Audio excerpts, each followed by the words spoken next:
Et salut internaute, ça me fait super plaisir d'être avec toi aujourd'hui. Et le sujet, c'est ça.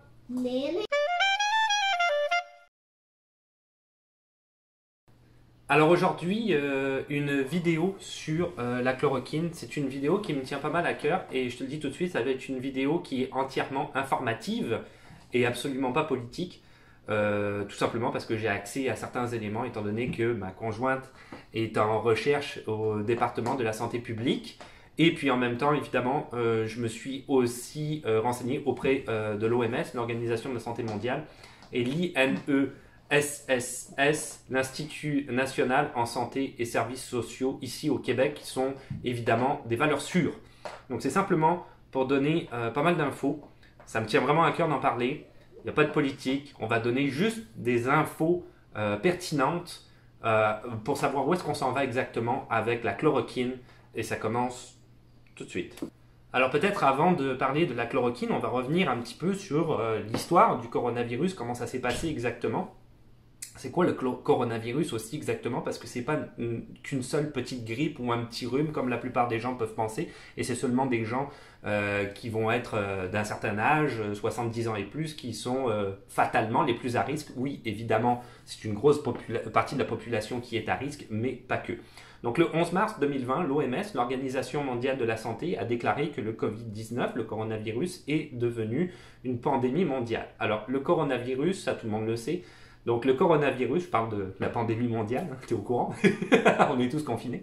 Le coronavirus, c'est un virus de la famille des Coronaviridae qui est organisé en fait en 2 sous-familles, 5 genres, 23 sous-genres et une quarantaine d'espèces exactement. Ce sont des virus qui viennent évidemment d'une certaine région de Chine et qui sont transmis là-bas de l'animal pour certains, de l'animal à l'humain. C'est un virus qui vit quand même au travers de pas mal de mammifères et d'oiseaux. Tous ces virus-là ne sont pas nécessairement létals pour l'être humain et ne sont pas nécessairement tous transmis à l'être humain. Certains le sont et ne sont absolument pas létals et deviennent un peu des sortes de grippe ou de rhume, on va dire, améliorés sans aucune conséquence. La plupart de ces maladies-là, en fait, se transforment en infection des voies respiratoires quand ça devient grave. Notamment, on a eu le cas en début 2000 du syndrome de respiratoire aigu sévère, ou appelé SRAS, qui faisait partie de la famille des Coronaviridae. Ok. Moi j'ai du mal avec le latin et tout ça, je te le dis tout de suite, donc faut pas m'en vouloir. Donc finalement il y a cette maladie-là qui a été assez bien éradiquée par, je dirais, l'être humain, qui n'a pas été aussi virulente que la dernière souche plus récente qu'on a eue, qui s'appelle le Covid-19. Et donc, ça s'est terminé là pour cette maladie-là. On a eu aussi dans le même temps le H1N1, qui, heureusement d'ailleurs, on a trouvé un vaccin à cette maladie-là, et ça s'est aussi arrêté pour cette maladie-là. Ce qui n'est pas le cas pour le moment du Covid-19, maladie aussi, le H1N1, qui est donc une sorte de grippe, hein, comme tout le monde sait, qui était beaucoup moins virulente que peut l'être le Covid-19, qui se transmet quand même assez facilement. Le 11 mars, l'OMS confirme qu'il y a évidemment une transmission interhumaine. Donc on est passé de l'animal à l'être humain.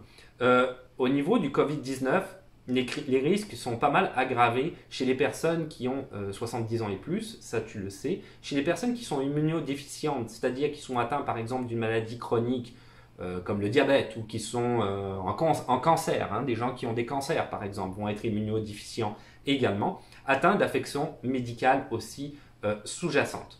Au niveau évidemment des symptômes du Covid-19, tout le monde les connaît un petit peu, hein. Tu vas avoir fièvre, problème à respirer éventuellement. Tu vas avoir aussi des radiographies thoraciques qui pourront montrer notamment des infiltrats pneumoniques invasifs dans les 2 poumons, qui peuvent laisser quand même, il faut le dire, des séquelles assez graves. Au niveau de cette maladie-là, il faut que tu saches une chose, et ça fait partie des recherches que j'ai pu faire jusqu'à maintenant. On ne connaît pas à l'heure actuelle le spectre total de la maladie d'un point de vue médical. Ça commence à peine. Donc, c'est quelque chose que les médecins ne maîtrisent pas complètement. On ne sait pas non plus, à l'heure actuelle, et ça c'est un fait, si quand tu as attrapé le Covid-19, est-ce que tu vas le réattraper une 2e fois? On ne le sait pas encore. C'est-à-dire qu'il y a d'autres maladies où tu es capable de développer des anticorps, Et une fois que tu as attrapé, par exemple, telle grippe, telle maladie bénigne, c'est sûr que tu vas ne plus l'attraper par après.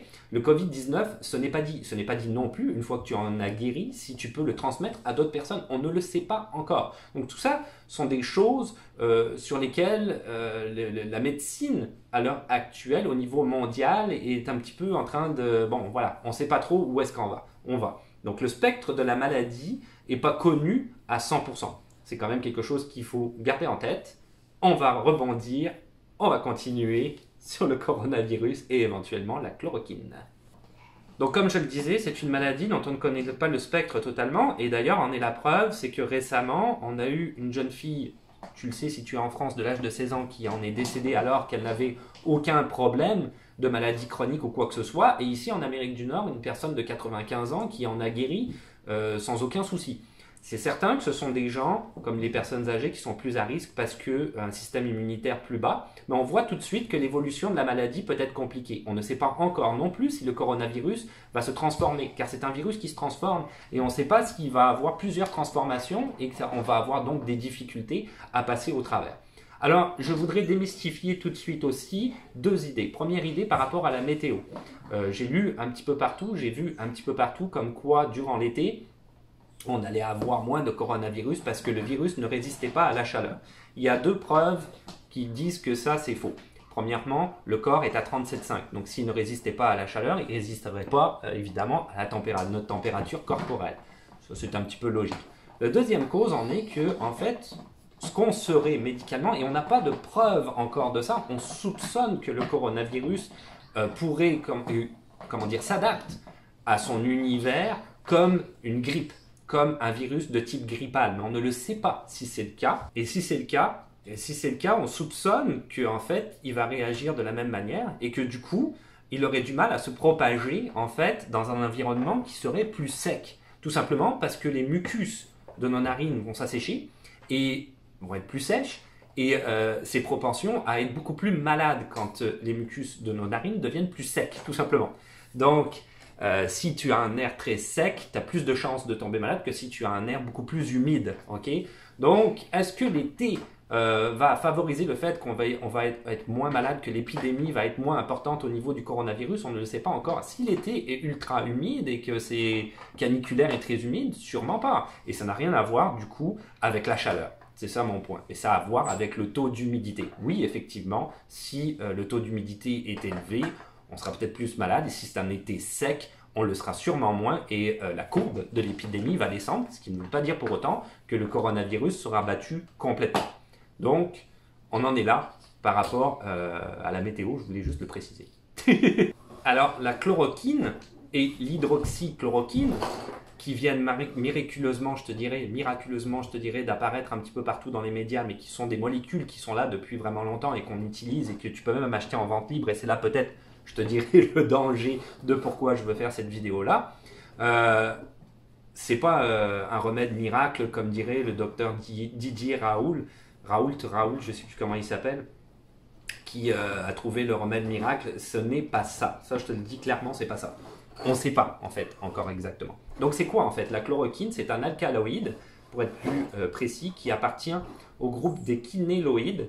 C'est une molécule qui est indiquée à la base dans le traitement de suppression et le traitement des crises aiguës, de certaines formes de paludisme, qu'on appelle aussi la malaria, certaines formes du rhumatisme et du lupus.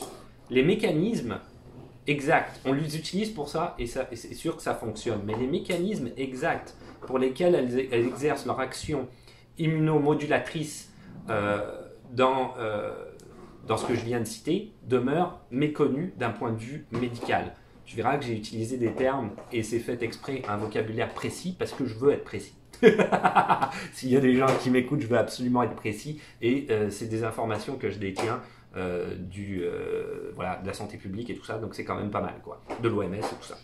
Donc, ok, il y a eu des résultats qui sont encourageants par rapport au Covid-19. Qu'est-ce qui se passe dans le monde par rapport à cette molécule-là à l'heure actuelle? C'est une molécule qui est utilisée dans la plupart des pays. J'ai vu qu'en France, quelqu'un, ministre de la Santé, avait fait un discours à ce niveau-là, mais c'est utilisé en Amérique du Nord pour des patients qui sont dans un état sévère au niveau du Covid-19 et qui de toute manière vont très certainement décéder. Donc, quand on est là, c'est sûr que tu utilises cette molécule-là ne sachant pas si c'est un résultat qui va être viable ou pas viable. Qu'est-ce qui se passe au niveau du traitement, comme le docteur Didier Raoult voudrait en donner à tout le monde? Pourquoi il y a cette espèce, je dirais, de polémique au niveau des médias, au niveau des médecins, à savoir qu'est-ce qu'on fait ou qu'est-ce qu'on ne fait pas? C'est que ce docteur-là, en fait, ne respecte pas le protocole.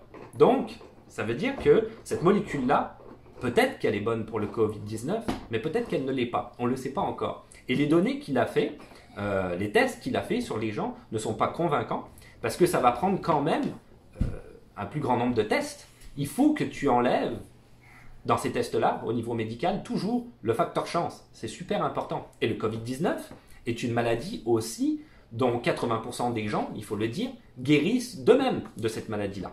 Donc, est-ce qu'on peut affirmer que parce que j'ai donné de la chloroquine à quelqu'un, c'est à cause de ça qu'il a guéri? Ou est-ce que tout simplement, il a guéri de lui-même?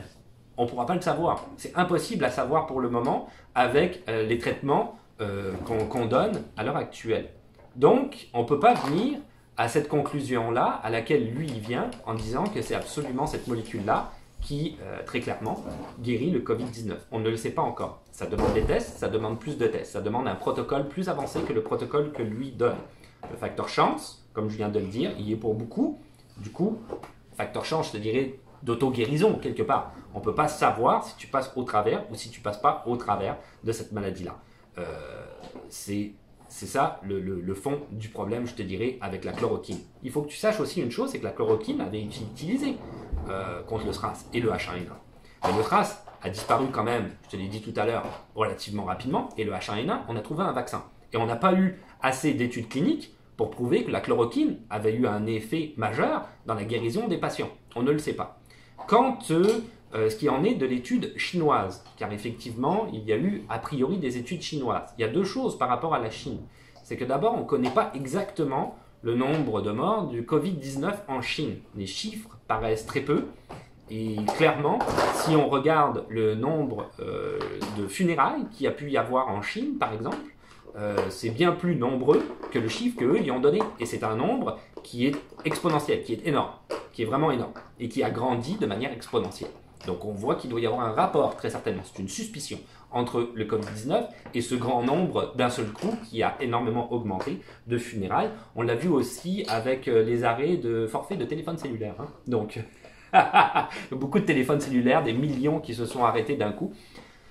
Donc peut-être pas des millions, mais quand même pas mal, plus que les chiffres qui ont été donnés. Donc à partir de là, et on ne sait pas pour le Covid-19 et pour la chloroquine, les seules études qu'il y a eu en Chine sont des études descriptives. Et des études descriptives au niveau des protocoles médicaux ne sont pas recevables. Ce ne sont pas des études qui sont recevables. Donc on ne peut pas se baser sur les études de la Chine pour dire que oui, la chloroquine est absolument un remède miracle à l'heure actuelle par rapport au Covid-19.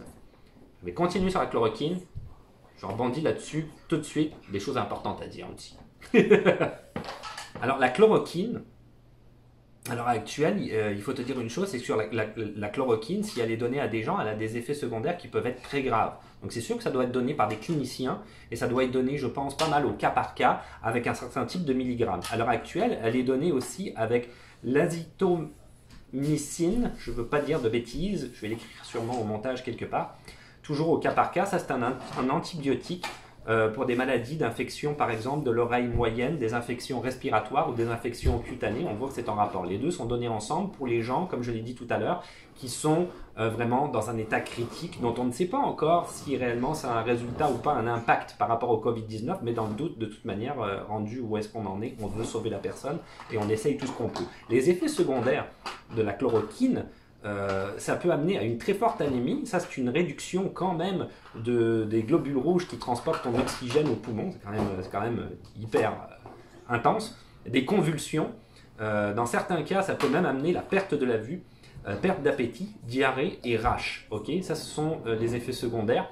Les effets secondaires les plus importants, c'est évidemment ce que j'ai dit, l'anémie et les convulsions, perte de vue aussi, c'est quand même assez grave. Alors, il n'y a pas longtemps, on avait parlé, Monsieur Johnson en Angleterre avait parlé d'une immunité collective. Alors l'immunité, je vais rebondir après sur la chloroquine par rapport à l'immunité collective parce que ça a à voir. L'immunité collective, son idée c'était d'empêcher le confinement, de ne pas faire de confinement et de faire en sorte que la plupart de la population tombe malade afin de pouvoir obtenir une immunité collective. Sauf que le Covid-19, 80% des gens en guérissent, 20% des gens en meurent. 20% de plusieurs millions de personnes, ça fait un paquet de monde, ok, qui meurt. Tu veux peut-être pas ça avoir sur les bras. Et tu ne veux pas non plus faire partie de ces gens-là. Comme je l'ai dit tout à l'heure, une personne quand même de 16 ans qui était en parfaite santé et qui en est décédée. Si tu fais partie du 1% des 20% des gens qui sont en santé qui meurent, ou que c'est une personne, ou c'est ta fille, ou c'est ton fils, ça ne va pas nécessairement te faire plaisir. La chloroquine, c'est pareil. Au niveau des effets, on sait qu'il y a un pourcentage assez élevé où ça va amener des complications, voire même pouvant aller jusqu'au décès, tout dépendant de la santé de la personne. Donc on ne peut pas passer le protocole dont je viens de parler, le protocole médical, qui sont des étapes, en ayant des doutes quant à l'effet néfaste que ça pourrait avoir sur ce pourcentage-là de population. Si on donne à l'heure actuelle la chloroquine, comme le docteur Didier Raoult veut faire, à la majorité de la population, ça va être quoi l'impact néfaste qu'il va y avoir en arrière? C'est quoi les conséquences auxquelles on va devoir faire face au niveau du nombre de décès à cause de la chloroquine? Tu comprends tout de suite, à cause de ça, qu'on est obligé clairement de suivre un protocole médical, de faire des études sérieuses et de voir si effectivement cette molécule-là peut avoir un impact contre la maladie, le Covid-19, comment on la dose, de quelle manière, est-ce que c'est au cas par cas, est-ce qu'il faut, comme on le fait à l'heure actuelle, c'est l'idée qu'on en a eu, l'allier à l'azithromycine pour que ça puisse fonctionner. Il faut te dire aussi à l'heure actuelle que dans le Covid-19, au niveau des traitements, on jongle un petit peu, mais on voit grosso modo comment ça peut fonctionner. On utilise des antirétroviraux, qui sont utilisés principalement pour les patients qui sont atteints du VIH, qui vont juste imperméabiliser quelque part. Antirétroviraux, c'est bien le terme qu'on utilise. Aussi des antiviraux. Des antiviraux, je l'ai noté, comme par exemple le Remdesivir, désolé pour les noms, mais je vais les mettre quelque part en montage, qu'on a utilisé notamment contre l'Ebola, mais qui n'est pas commercialisé, qui est un produit qui n'est pas commercialisé. Donc, voilà, je terminerai ma vidéo là-dessus.